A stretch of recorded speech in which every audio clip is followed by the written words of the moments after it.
ngayong 2025 sa Season 2 ng Aksyon Laban sa Kahirapan ng National Anti-Poverty Commission o NAPC.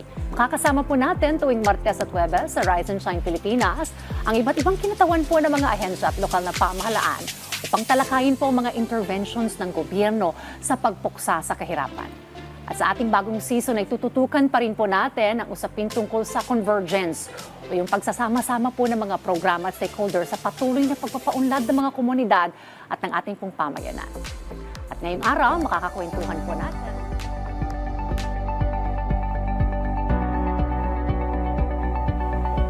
Makakasama po natin ngayong araw dito sa ating programa si Assistant Secretary Irene Dumlao mula po sa Department of Social Welfare and Development o DSWD upang talakayin po ang mga programa ng departamento na nakatuon sa mga apektado ng mga sakuna at kalamidad. Asik Dumlao, good morning. Thank you for joining us Magandang today. umaga, Dayan. Magandang umaga din po sa lahat ng sumusubaybay ng inyong programa. Well, thank you for joining us. Alam po namin na abala ang DSWD dahil sa mga nagdaang bagyo. Pero let's talk about the innovative approach po ng DSWD. Kasi alam naman po natin na taon-taon, iba't ibang kalamidad ang tumatama po sa atin. And with the recent typhoons, nagbago na po ba ang response din also ng DSWD pagdating sa mga pagtugon sa pangailangan po ng mga affected individuals? Alam mo, Dayan, noong pong mga nakaraang mga taon, ang DSWD ay nagpe-proposition lamang po ng around 500 to 700,000 family food packs at any given time.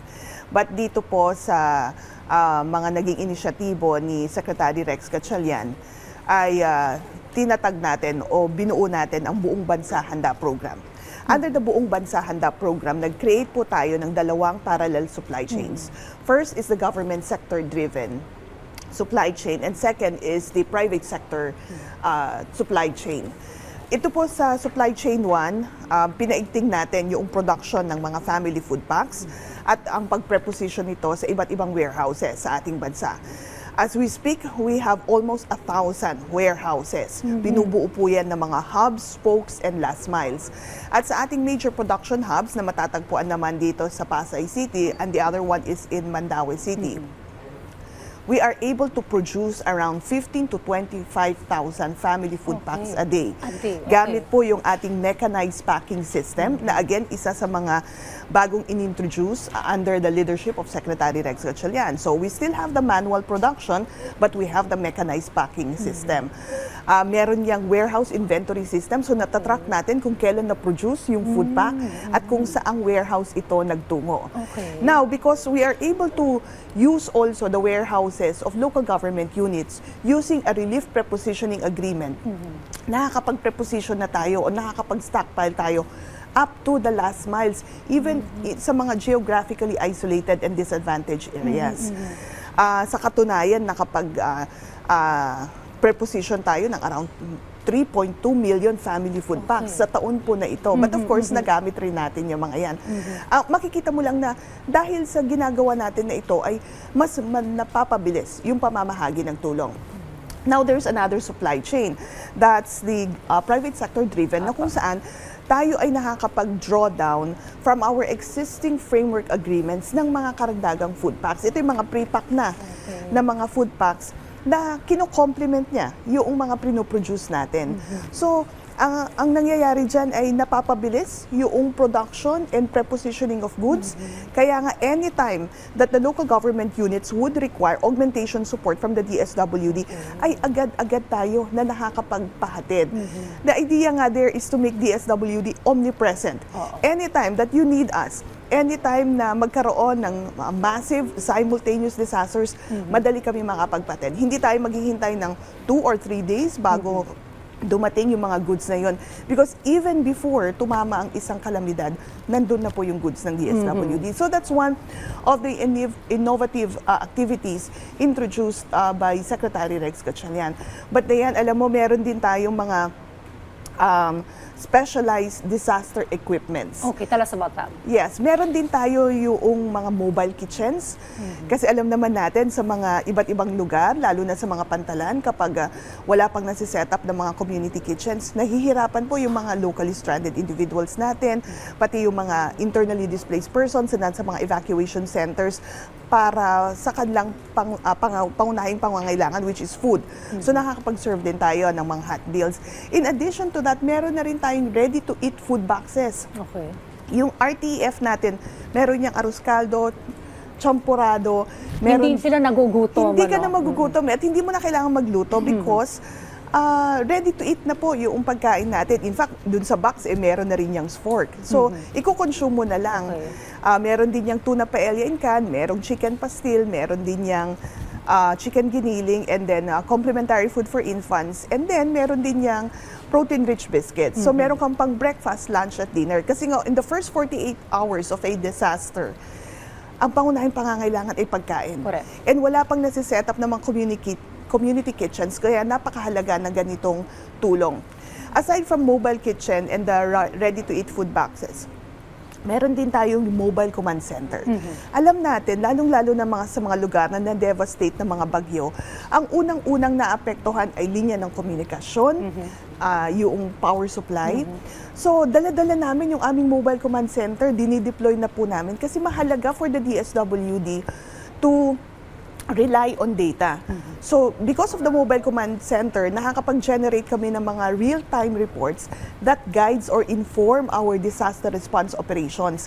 Yung impormasyon mula sa mobile command center, babato yan doon sa mobile o doon sa aming operation center. We call it the Disaster Response Command Center na matatagpuan naman sa central office. Okay.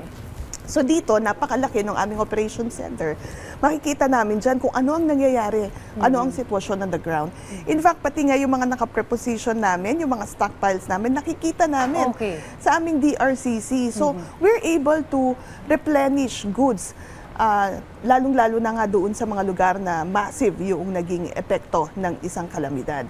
So, apart from the mobile command center, which is anchored also on our DRCC, meron din kami mga water tanks, mga water filtration tanks na dinideploy din namin sa mga areas na yung mga water system and water distribution systems ay naapektuhan. Apart from that, meron din kami mga karagdagang non-food items kagaya nung mga water filtration kits. Kasi napakahalaga na ma-provide natin lahat ng pangangailangan ng mga pamilya at individual na naapektuhan ng mga iba't ibang mga kalamidad. So, Dayan, ilan lamang ito doon sa mga inintroduce nating bago para mas mapaigdig yung ating disaster response operations. Okay, well clearly yung pagdating sa gutom nagtutugunan agad-agad ito ng DSWD, pero alam din naman natin na may mga trauma ang kaakibat. Itong mga kalamidad na ito, in terms of psychosocial help and assistance sa ating pong mga kababayan, ano pong approach dito ng DSWD? Yes, alam niyo po, ang DSWD, binubuo po tayo ng mga social workers. And they've been trained and capacitated to do psychosocial interventions.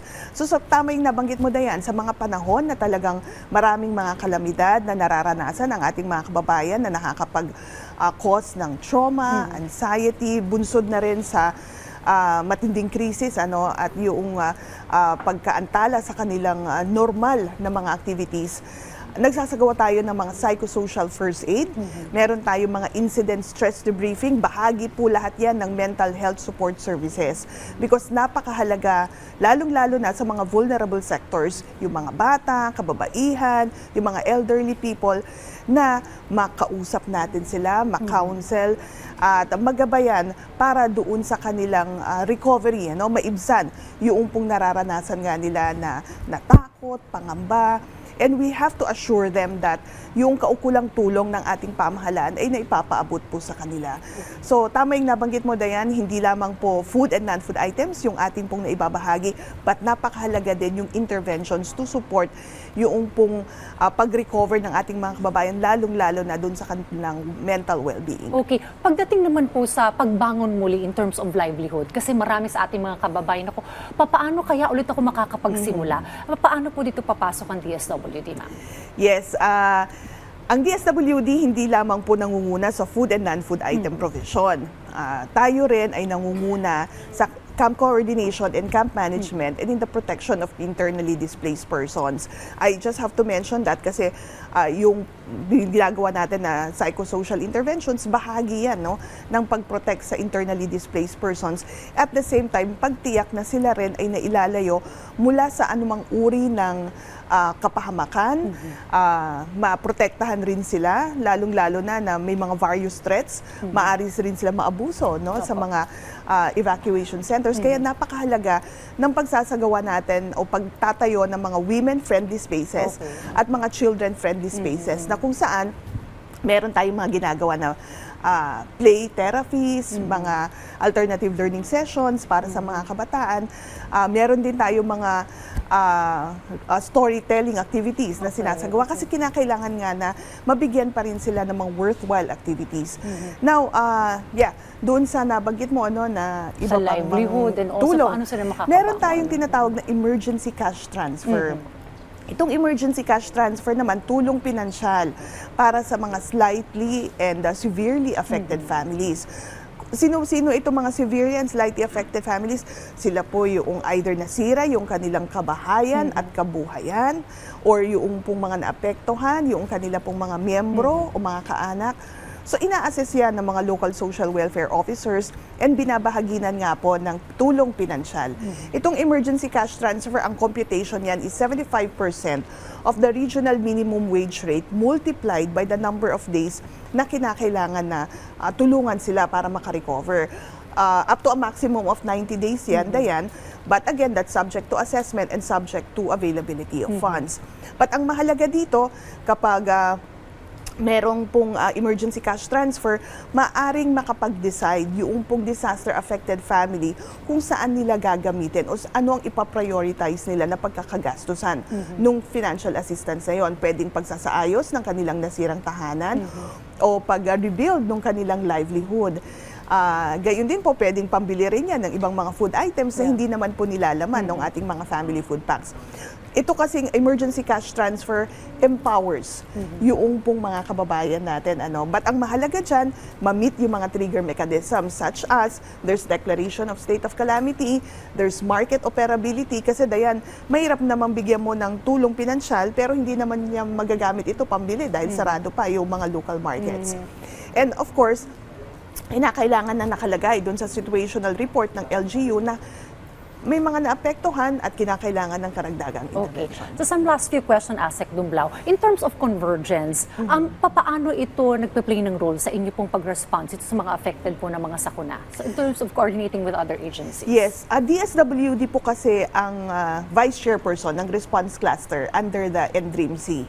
Ang mga member agencies din po niyan ay ang Department of Health, ang DepEd, Office of the Civil Defense, meron din tayong mga private organizations na kabahagi and so many other agencies na kasama po natin. So nagtutulong-tulong tayo because we adopt a whole of society approach sa pagtulong sa mga disaster-affected populations. Halimbawa, sa pagsasagawa ng psychosocial interventions, kasama po ng DSWD ang Department of Health. Marami pong mga experts on on mental health support services ang Department of Health at sila po yung katuwang natin. In fact, kapag meron po tayong mga na-observe na nakakaranas ng trauma at anxiety at kinakailangan ng mas masusipang medical attention, meron tayong tinatawag na referral pathway. So, rini-refer po natin sa mga partners natin from the DOH and even from the private organizations, yung pong mga clients natin. Now, in terms naman of logistics, ang DSWD nakikipag-ugnayan din sa Office of the Civil Defense. Nakakahiram tayo ng mga military assets to transport or ferry yung pong mga family food packs natin dun sa mga lugar na mahirap pong abutin, like mga island municipalities. So, makikita nyo po, nagtutulong-tulong talaga ang DSWD because we wanted to ensure that we provide immediate support and holistic na tulong, comprehensive assistance to all those who have been affected. Well, Asek Dumblao, narinig rin naman natin sa ating mga kababayan, naramdaman po nila ang tulong mula sa gobyerno, particular po sa DSWD, bago pa man dumating ang sakuna, during na naranasan, after po talagang ang tulong po ay agad-agad na naibibigay sa ating mga kababayan bilang tugon na rin po sa direktiba ng ating Pangulo. Well, thank you for joining us dito po sa Aksyon Laban sa Kahirapan, Asek Irene Dumblao, at ang amin din pong pagsaludo sa Angels in Red Vest, talagang ang kanila pong sakripisyo at kanilang dedikasyon sa kanilang trabaho ay ramdam po ng ating mga kababayan. Yes, Dayan. Yan talaga ang utos ng Pangulong Marcos Jr. sa DSWD, tiyakin yung kapanatagan ng kalooban ng mga kababayan natin na naapektuhan ng iba't ibang mga kalamidad, lalong-lalo na yung may mahirap nating mga kababayan.